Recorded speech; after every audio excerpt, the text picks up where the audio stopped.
Hi everyone, আসসালামু আলাইকুম। কেমন আছেন সবাই? আশা করছি সকলেই ভালো আছেন।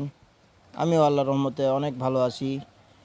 অবসর সময় কাটাতে কাটাতে খুব একঘেয়েমি লাগতেছে, তাই আজকে চলে যাচ্ছি আমরা পরিবার নিয়ে স্বপ্নপুরীর উদ্দেশ্যে। বলতে বলতে আমরা নবাবগঞ্জে চলে এসেছি। এইমাত্র আমরা পৌঁছে গেলাম সেই স্বপ্নের দেশ স্বপ্নপুরীতে। পার পিস 100 টাকা টিকিট। আমরা 3টা টিকিট করে নিলাম। নেওয়ার পরে আমরা ভিতরে প্রবেশ করব এক্ষুনি। বলতে বলতে ফাইনালি আমরা কিন্তু সেই সুন্দর স্বপ্নপুরীতে চলে আসলাম। চারদিকে শুধু ওয়াও আর ওয়াও, এত সুন্দর দৃশ্য আপনারা আসলে সুন্দরভাবে উপভোগ করতে পারতেন। তারপরে আমরা চলে গেলাম চিড়িয়াখানার মধ্যে। চিড়িয়াখানায় 30 টাকা টিকিট পার পিস। তো আমার মেয়ে ছিল 6 বছরের, তার জন্য টিকিট করা লাগছে। কিন্তু চিড়িয়াখানার ভিতর ঢুকে দেখতেছি শুধু টাকাটা লস। এই জন্য চিড়িয়াখানার মধ্যে বাঘ ভাল্লুক কোনো কিছুই নাই, শুধু কয়েকটা জীবজন্তু।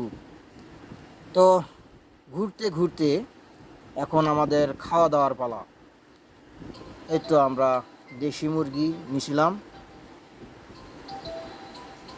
নিয়ে আমরা খাচ্ছি। আমার মেয়েটার খাওয়া দাওয়া শেষ, সবারই খাওয়া দাওয়া শেষ। তারপরে খাওয়া দাওয়ার শেষে আমরা আবারও ঘুরতে চলে আসলাম। তো সব দিকেই শুধু ওয়াও আর ওয়াও। সবচেয়ে বড় বিষয় হচ্ছে এই জায়গাটা, আকাশের ওয়েদার এত সুন্দর, মনোমুগ্ধকর, খুবই সুন্দর লাগতেছে এই জায়গাটা। ফাইনালি আর দেখা হচ্ছে না, আমরা এখন বাসার পথে এগোচ্ছি। ফাইনালি বলতে বলতে আমরা এখন বাসার দিকে এগোচ্ছি, কারণ আমাদের একটা বিয়ের দাওয়াত আছে। তো ঠিক আছে, সকলে ধন্যবাদ। আসসালামু আলাইকুম। হাই এভরিওয়ান, আসসালামু আলাইকুম।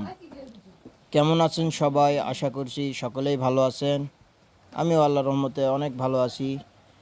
অবসর সময় কাটাতে কাটাতে খুব একঘেয়েমি লাগতেছে, তাই আজকে চলে যাচ্ছি আমরা পরিবার নিয়ে স্বপ্নপুরীর উদ্দেশ্যে। বলতে বলতে আমরা